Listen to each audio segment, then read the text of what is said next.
So yes, I think that for a long time there has been this conspiracy to bring tension. I don't really know who's doing it. I don't really have any serious evidence. This is just my hunch, right?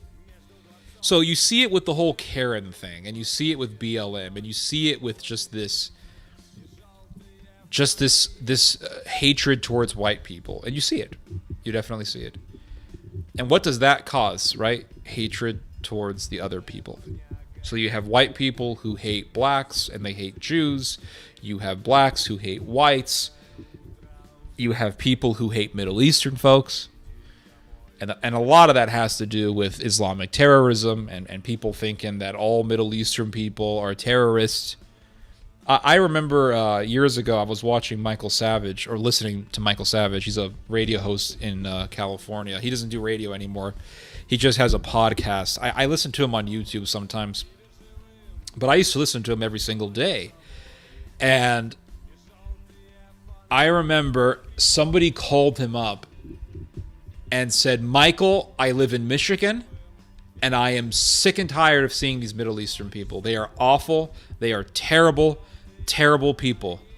There are awful people, and they're awful. I'm tired of looking at them, tired of seeing them, Michael. I'm sick of seeing them. And Michael Savage said, well, you know, not all Middle Eastern people are Muslim. They are also Assyrian Christians. And he said, Michael, they're all the same to me. And that is exactly what I'm talking about.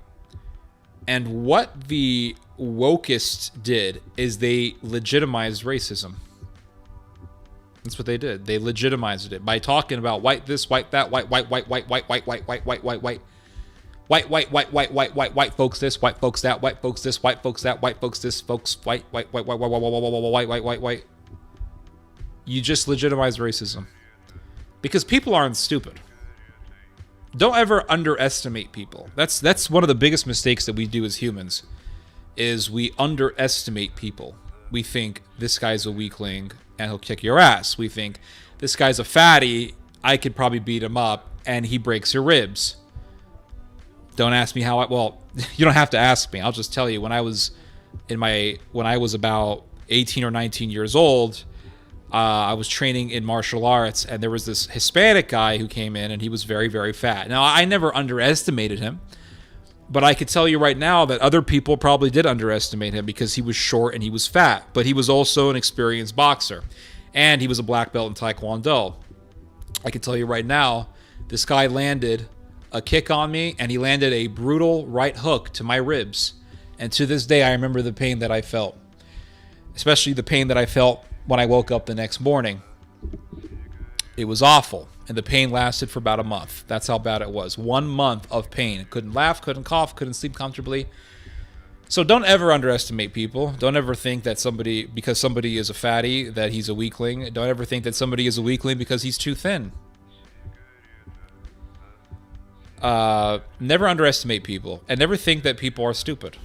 Because even if nobody's really stupid. I don't really believe that people are stupid. I think that people are either ignorant, or they are in denial, or they refuse to see the truth. But I don't think people are stupid. You know, I don't think people are stupid. I think you can take somebody and teach them calculus. Just because they don't know calculus doesn't make them stupid. It just means they don't know calculus. But I'm pretty certain you can teach people trigonometry, right?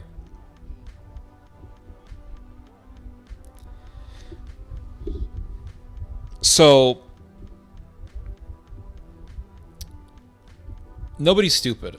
And if you keep saying things like white this and white that, you shouldn't ever think that you can get away with that for that long.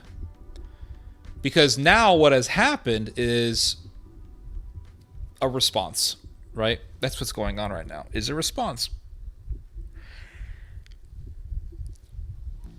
And people will say, and people have been saying this for years, if you are going to attack people as white, if you're going to say, you white people, then why can't I say you black people?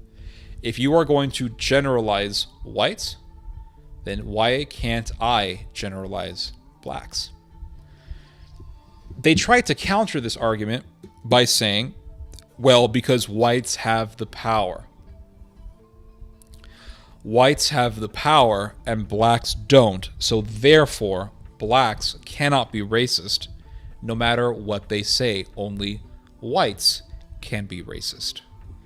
Now, there are two responses to this, or there's several responses that you can say to this. One is, okay, so you're saying that I can go to China and I can call people in China pejorative words for Chinese people, racist words for Chinese people, and you're saying that I should expect them to like that.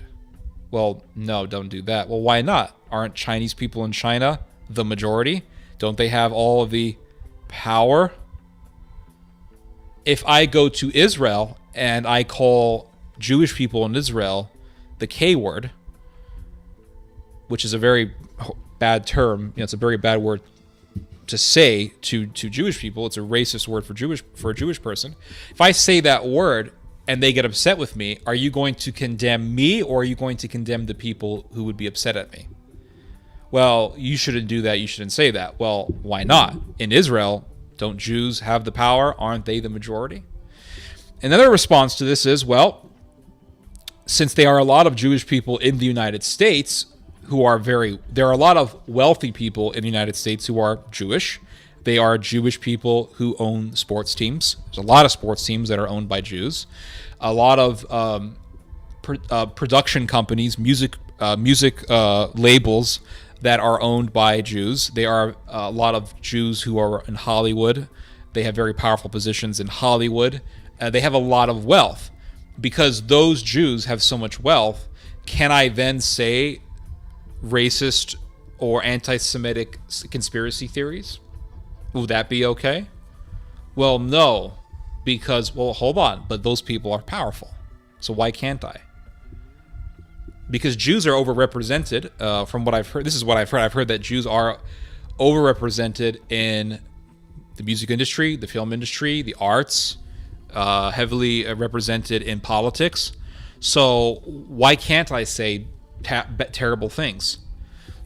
So when you start making these arguments about white people, and you say white people this, white people that, white people this, you've just legitimized racism. That's what you did. You've opened up the box, so to speak. You have opened up Pandora's box. That's what you've done. And that's what we're seeing. That's what we are seeing. We are seeing the result of the box being opened. And that's it. It's as simple as that. So white people this, white people that, white people this, white people that. And then, well, don't be surprised when people start talking about Jews. Don't be surprised when people start saying things like, well, a lot of Jewish people are running the pornography industry. A lot of Jewish people are running Hollywood. A lot of Jewish people are in the banking industry, the financial sector. A lot of Jewish people are in the music world. And what's going on here? They have all this power. What's happening? Blah, blah, blah, blah, blah. A lot of Jewish people are liberals, and they are pushing for immigration, lax immigration policy, et cetera, et cetera. This is what has been being said for a while now, within this decade and also in the last decade. I got into an argument about this with somebody that I used to work with years ago. Because he says, he would tell me, a lot of Jewish people are in the pornography and they're in Hollywood. And he just told me all the stuff I already said to you guys. And I said to him, here's the problem. You want to go and say the Jews, and you want to make these broad generalizations about this group of people. And he'll say, but I want to talk about how they have power here and there and there and here. And I said, here's the problem. The problem is that you're not balanced. You're not balanced. That's the problem. You want to make these broad generalizations. You don't want to pre-qualify any of your statements. You don't want to describe any sort of nuances. You don't want to bring up what other people do. You have no balance. You don't want to say, hey, there's a problem here. They are Jewish people who are evil and they're doing this. But at the same time, there's other people who are not Jews who are involved in this. And you don't want to say, hey, we have to look at this through a Christian lens.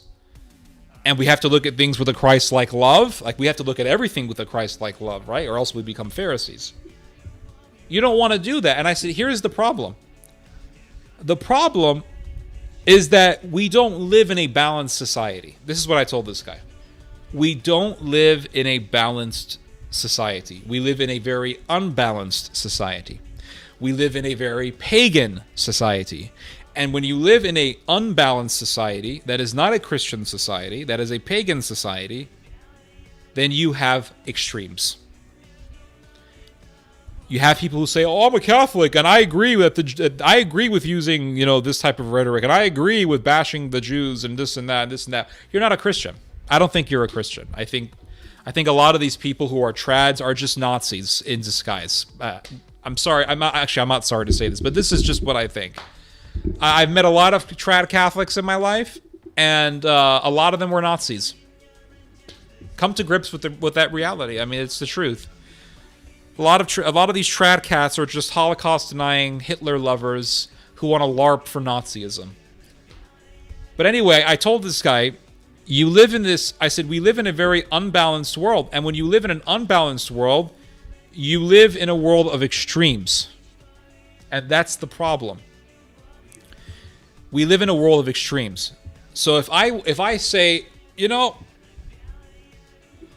some liberals are right about some things. Oh, you're a cuck, you're a bootlicker, you're a lefty, communist, whatever the hell you want to call me. If I say, you know what, conservatives are right on certain things. Great example. Perfect example. J.K. Rowling.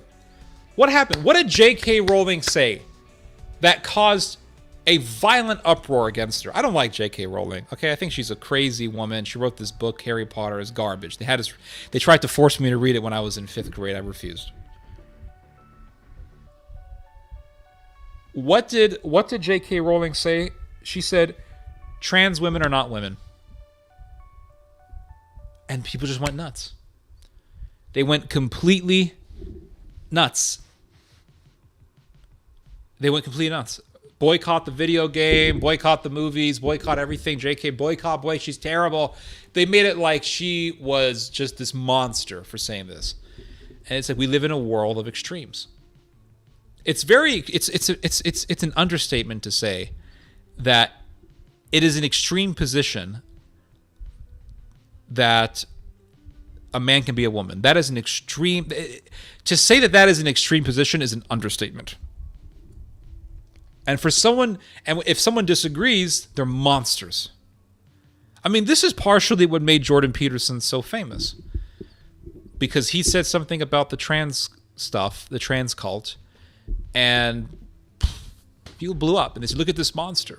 And that's what helped make Jordan Peterson so famous. Hello, Joshua George. That's what made Jordan Peterson so famous. It wasn't just Jordan Peterson. It was the response to Jordan Peterson that made Jordan Peterson famous. People have these extremes. Another example that I will bring up, The Passion of the Christ. Masterpiece of a film. One of the greatest movies ever made. Passion of the Christ. And the way that people responded to that movie, the way that Jewish people responded to that movie was very extreme. It was very extreme. And I remember that film. I saw it in theater when it came out. Back in 2005 it came out? 2004?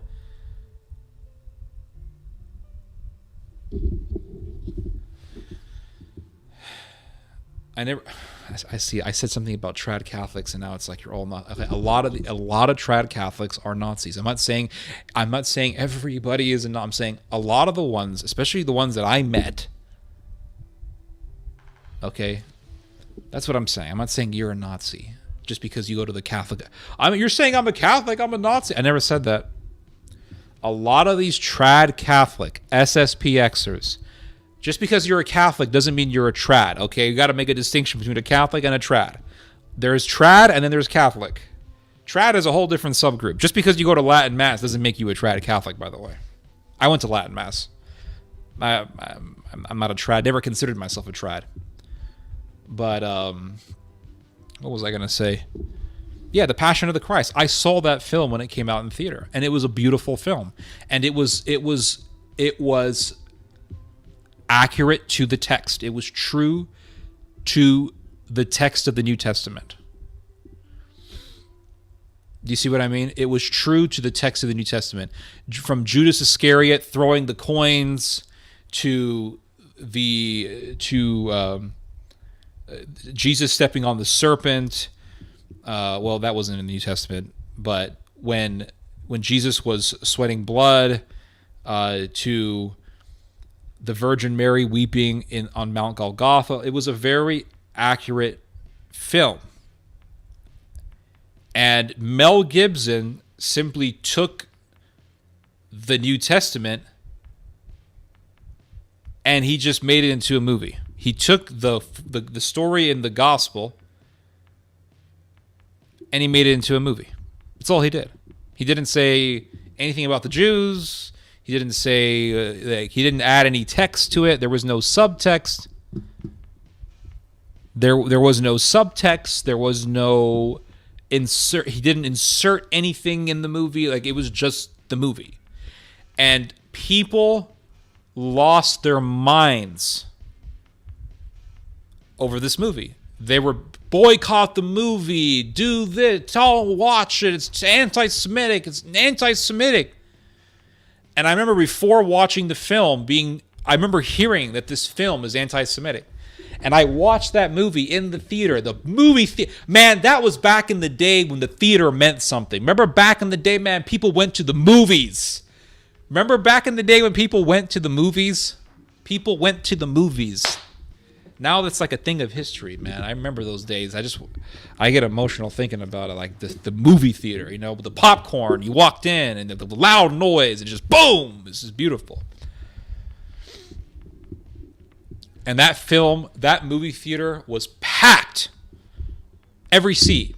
It wasn't like today. You walk into a theater, like two people watching a movie. Everybody was in the theater. Everybody wanted to go see Passion of the Christ. Everybody was there to watch that movie. So I sat my ass down. I watched that movie. Man, it was an experience, let me tell you. It was an experience to see that movie, to see Jesus on the cross. Get goosebumps thinking about it. I walked out of that movie theater like spiritually renewed. I came out of that theater. I came out. My mind was awakened completely because you saw it. You saw crucifixion for what it was. It was no joke. Like, you ever watch the old Jesus movies? Yeah, okay. This was serious. It was like nails to the hands. They're ramming the crowns down his head to his forehead. Blood's dripping down his face. He's getting whipped. There's a claws on the whip, and they're tearing his flesh off his back, and it's just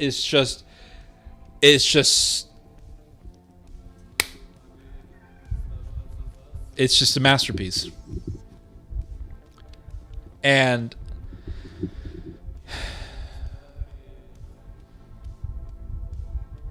I came out of that theater and I thought, we had a friend with us. She was from church. She was a lady from church.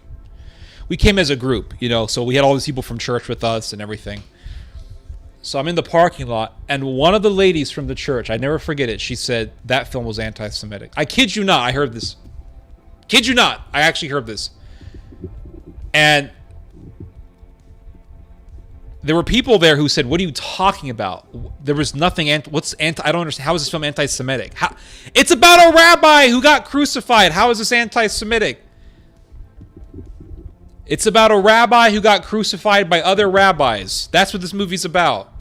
A rabbi got crucified by other rabbis. If it's anti-Semitic to talk about a rabbi that got crucified by other rabbis, then you know what? The rabbis who crucified the rabbi are anti-Semitic if that's the case. And she said, I think the film was anti-Semitic. Whatever. But the response to that movie was so extreme.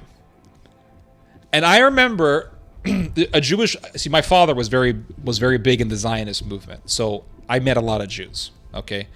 Here's the thing. All of you people who got, I don't want to say you got mad at me, But all the people who disagree with my last video on the whole Elon Musk situation and just what I said in general, here's what you don't understand. Here's what you don't understand. Everything that you said in those comments, I've already heard. And here's another thing. I am willing, I'm not going to say bet because I could be wrong, but I am pretty certain, I'll just say it this way. I am pretty certain that I've had more experience with Jews than all the people commenting on that video. I'll just say it right now. I have probably had more experience with Jews than any of the people who commented underneath that video. Because listen, I'm from Northern California, okay? Basically, we're the third Israel.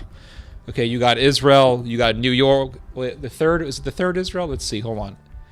Israel is the first Israel. New York is the second Israel. New Jersey we're the fourth Israel. California is Israel number 4, okay? And I used to hang out with Jews all the time. All the time.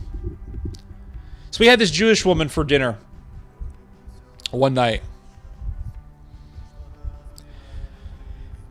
And she was from LA, and she had a show in Los Angeles. She had a little TV thing going on, a little TV show in LA. And she said, "Oh, I've met," and she had the typical accent, you know. "Oh, I've met Tom Hanks. I've met this," and she's naming all the actors that she's met. "Oh, you met Tom Hanks? What kind of guy was he?" "Oh, Tom Hanks is great. He's great. He's great. Oh, he's great. Oh, I met this actor. Oh, he's great. He's wonderful, wonderful, wonderful," right? So then I said, "Have you ever met Mel Gibson?" Now, I asked her completely innocently. I wasn't trying to provoke her or anything like that. And she said, "Oh, don't get me started on Mel. Don't get me started on him." I said, "I don't understand." She said, "Don't get me started on Mel. Oh, don't get me started." And I said, "I don't understand. What's the problem?" And she said, "I hate him." She said, "I hate Mel Gibson. I hate that man." Why? He made that terrible movie. That terrible movie. And she hated Mel Gibson because he made The Passion of the Christ. Now, isn't it very disturbing that people would hate somebody for making a movie that was accurate to the gospel? What does that tell us? Now, again, if Mel Gibson did the film on Jesus, and he was accurate to the text, right, true to the text, but then after the film, he puts some text on the screen and it says all the Jews are fill in the blank, and then Jews got mad because of that part, then that would be understandable, right? They're not in that case, they would not be mad at the film, but they wouldn't be mad at the accurate depiction of the gospel. They would be mad at that opinion. That would have been understandable. But that's not what happened. What happened was they were enraged to an almost murderous level at a film because it was accurate to the gospel. So what does that tell us? It tells us that they hate the gospel. They don't just, it's not like, see, when they say, "Oh, because Christians were anti-Semitic in the past, blah, blah, blah." But that's not what we're talking about. We're talking about just a movie about the crucifixion. And they're mad about that. That's like if I do a film on the Armenian genocide and all the Turks are mad. And all the Turks are like, "Ban this movie!" And they're like, "Boycott this movie! Yell at him, yell at him, yell at him, yell at him." And they will want to kill the director. And you would think, why are these people so mad? Why? Why are they so mad at this? Oh, because they did the Armenian genocide. Well, not them personally, but their great-grandparents did the Armenian genocide, right? Their country, their people, their Ottoman Empire that they're so proud of did the Armenian genocide. And they're mad that someone would point that out. Do you see what I'm saying here? it's a crime of the past that they still want to cover up. Another example that I can think of is they did a memorial to all the women that were raped by the Japanese army in New Jersey. All the Korean women that were raped. And Shinzo Abe got so mad. Shinzo Abe, the prime minister of one of the most wealthy countries in the world, Japan, wrote an article for the newspaper in New Jersey to say why this memorial shouldn't be there. Yeah.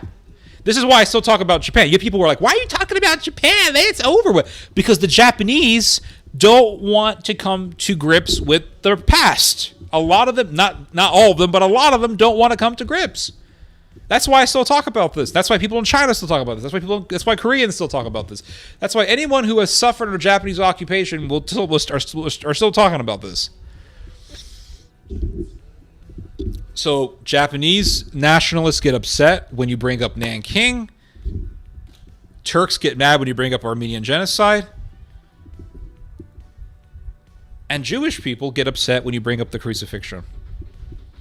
It's an extreme. You see what I'm saying? Oh, and Ukrainians get mad when you bring up Volhynia. That's correct. So these are extreme positions. Very extreme positions.